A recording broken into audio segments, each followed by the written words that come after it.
welcome. Last time I talked at an alumni day, I actually mostly talked about surgical robotics, but in recent years, surgical robotics has become very standard and commonplace, and so I figured that I would talk about rehabilitation robotics and some of the advances we're making there. Now, this is a pretty broad field, right? It combines medicine and various fields of engineering, but as a mechanical engineer, I'm particularly interested in the physical structure of these devices and how we control them.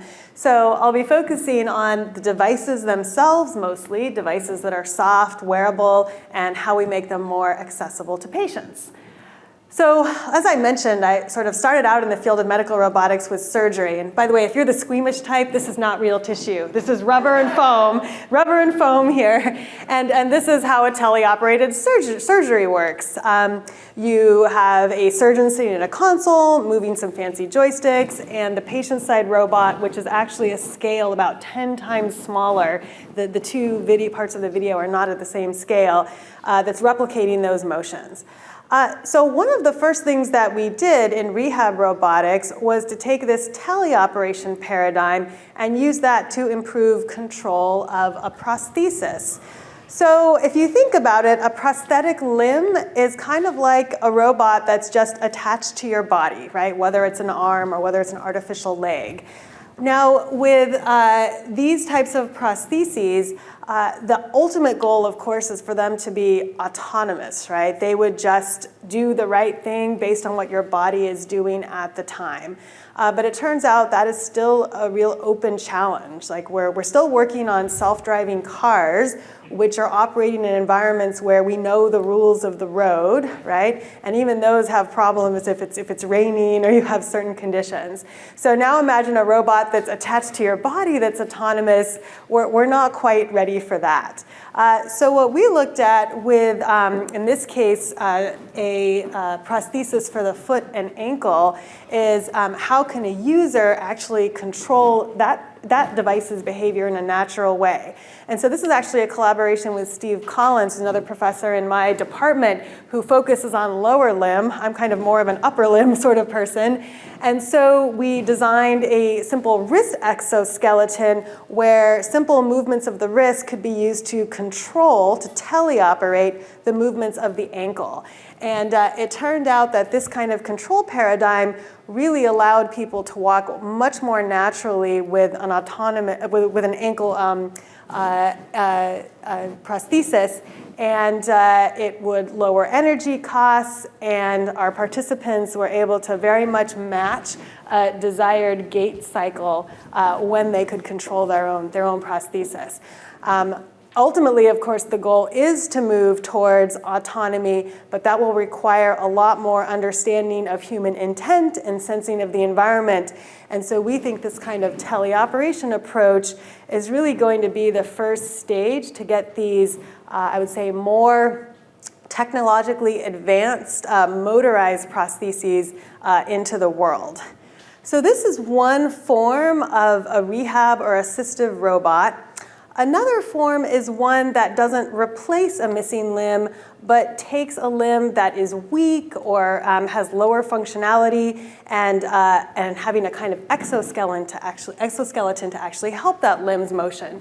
And the classic exoskeleton robots that are used for rehabilitation, they mostly look like this. They're very large and rigid. They have heavy motors, and so typically you can't walk around with them. You have to sit at a special station and have this thing support your arm as you do these exercises, which actually is beneficial for patients, but it's hugely expensive and you have to go into the clinic to do it. So one of the revolutions that's been happening in robotics in recent years has been this move towards soft robotics. How do we use lightweight materials, pneumatics, and other sort of fluid-driven actuation in order to be able to achieve the same kind of things that we do with these clinical rehab robots, which are a real thing. It's not science fiction. People use these in clinics, but now make it a little more mobile. And I'm just going to go back to play this video again. So here's an example of my student wearing an inflatable device. This one is extremely simple. All it does is lift the arm against gravity, And for a patient who has a stroke who has poor muscle synergies, if they have to lift their own arm against gravity, it causes the rest of their arm to tighten up. And so they lift it against gravity, but then they can't do anything with it. But having a simple inflatable device that grows under the arm can then give them those degrees of freedom. And here's just one of example with this kind of lightweight, pneumatically powered exomuscle that shows that if this is a kind of a top-down view of the workspace of the arm as they try to move it around. If you're unsupported, this is how much a patient could do post-stroke. But then with the exomuscle support, that little assistance against gravity, then they can start to do more activities of daily living by moving their arm around. So this sort of gets into this idea of inflatables, and my lab loves inflatables right now. My students, it's like a lab of balloons and kindergarten crafts right now. So we've been making these things called soft-growing vine robots, and this is not a medical example, but we'll get there, where we have these plastic tubes made out of a material like the consistency of a Ziploc bag. And so what these materials do is they evert, they flip inside out, and that allows them to grow. And we can actually grow them very long distances. And if you're trying to have a picture imagining what this is like, if you've ever played with one of these water snake toys that's kind of like an elongated toroid, these devices do similar things, but just imagine it growing a very, very long distance. All right, so there's all kinds of cool applications of these Vine robots. And if you want to see some really fun videos, just Google Stanford Vine robots and you'll find some ranging from popping through small holes to lifting up heavy crates to wrapping around the human body. And this is sort of hot off the presses. These are some videos that we just took last month of now trying to create these Vine robots more into a sheet form factor that can grow under a patient's body. And this is part of a larger goal of a concern that with a growing older population, we would like people to age in place in the home rather than having to move to a nursing facility. And nursing facilities are often needed for things like patient manipulation. If you just want to get a sheet or a sling under a patient, a sling that will help them move from a bed to a wheelchair, you usually need 2 nurses to move the patient around and get something underneath them. But these soft growing robots can actually grow underneath the patient. And so this video here is some examples of us very first tests of soft growing robots working with nurses at Hebrew Senior Life, which is a nursing facility. And the idea is that we start from this very small package near the head, we grow under the body, and because you're sort of bringing new material out from the tip, you don't have to slide under the patient, rather it grows under the patient. And this is something our nurse collaborators are really excited about. So I'm going to switch gears a little bit from this kind of body manipulation of patients to thinking about social touch. Now, you can see these soft robots are kind of interacting with the human body in intimate ways, and how they touch the body is really important. But even the idea of social touch itself is very critical. It helps calm people down before medical procedures if they have the right touch. And in general, communications through touch is something that people realized during the pandemic was very much lacking and causing all kinds of mental and social challenges. So this video, which I will get to play again by doing this, is just me stroking my husband's arm. No students were harmed in this video.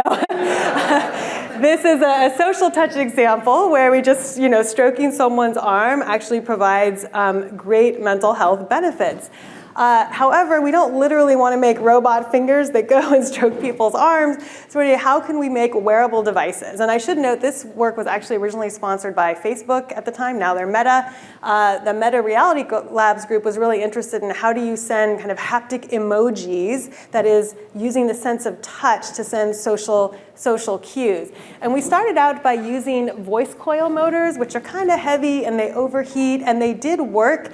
And what we could do is we could have just the right timing that it would feel like a continuous stroke. We kind of create this haptic illusion by tricking the user into thinking it's a continuous stroke, even if we touch them in discrete locations.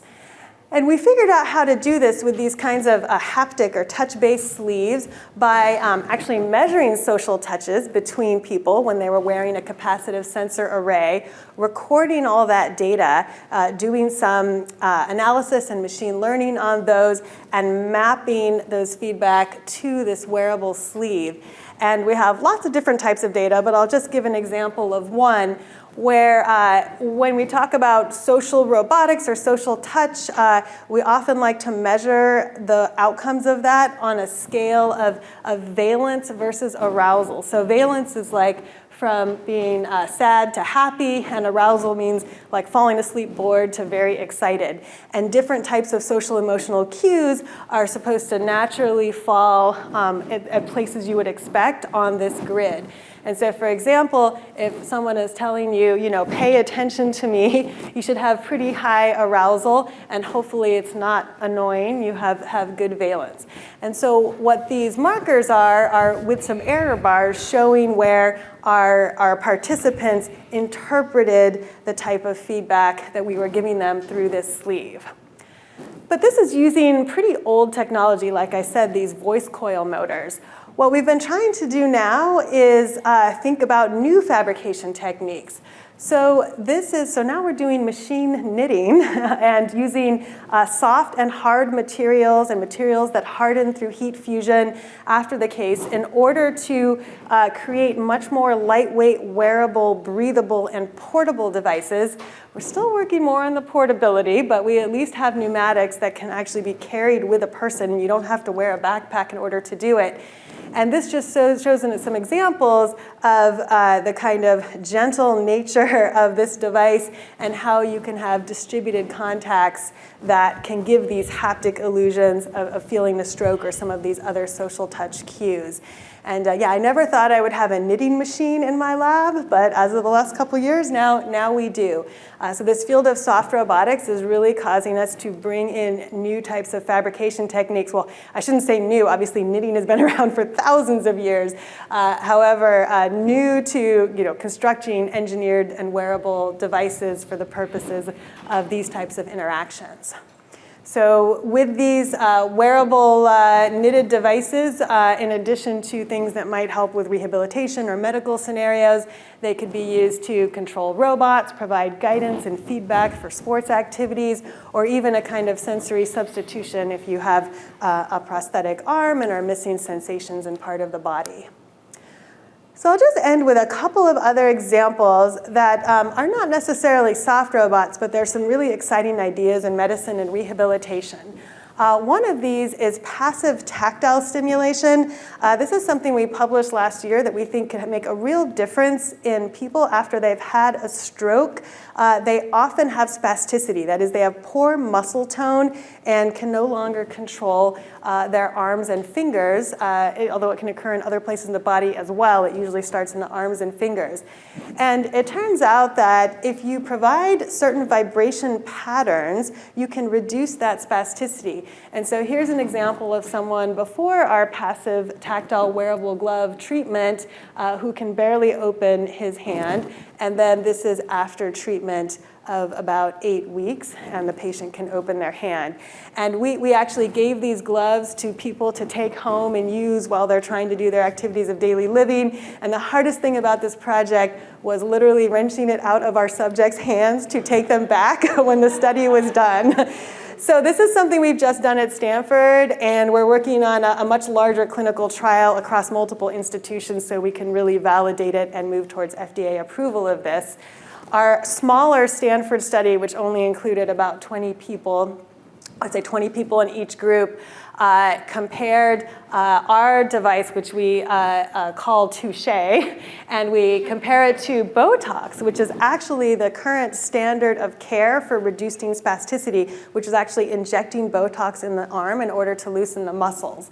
And this shows a 8-week intervention with our device, and reduction of spasticity even stayed constant after we stopped providing the treatment, whereas with Botox after the injection by the 12th week, they have increased spasticity again. So we're really excited about this as an alternative to a painful medical procedure that you have to go into the hospital for, and instead having this take-home device. And for this particular study, we had patients wear the device for only 3 hours a day, and they could be doing other things while they were wearing it because it was really just a vibrating type of glove. So the last example I'll give is not a treatment, but we think that it could inspire new treatments and at least better monitoring. And because my interest is very much in the sense of touch, I became intrigued with this problem of diabetic peripheral neuropathy. So diabetes is, of course, very widespread. I learned myself last year that I am pre-diabetic. And what happens in diabetic people is that they start to lose sensation at the ends of their limbs. And it usually starts in the toes and the foot, and then it can travel to other parts of the body. And if the diabetes is particularly bad, it can even eventually lead to amputation and the loss of a limb. So it turns out that it can be very difficult to do clinical studies that measure this loss of sense of touch. Patients have to go to the hospital and get tested with specialized devices. But it turns out we can use the cell phone, just a simple mobile device, and the vibrations in the cell phone to do a very simple experiment. Basically, we modulate the amplitude of the vibration that comes out of your cell phone. And if the vibration is barely detectable, then we start to be able to hone in on exactly what is the threshold that a patient might have for how much vibration they can perceive. And it turns out that that is very indicative of how far the diabetes has progressed. So, actually, yes, in this case, so we can do it on any body part, but here's an example of, we have the cell phone placed on a pillow, and we just have the patient press their big toe onto it, and we play the vibrations. Exactly. So we've shown that we can even measure differences in tactile sensitivity between older adults and younger adults. So this is us going to the hospital and testing healthy older adults compared to the young graduate students in my lab. And we can even see differences there. This is a particular example comparing the index finger and the big toe, which you can also see differences. And so we've just deployed this. We've just finished a study where we deployed this with almost 100 diabetes patients, and hoping to publish soon those results so that we can have a more global way, easily accessible way of performing this kind of diagnostic test in the home. And with that, I'll end. Thank all my students and the sponsors, and thanks for listening.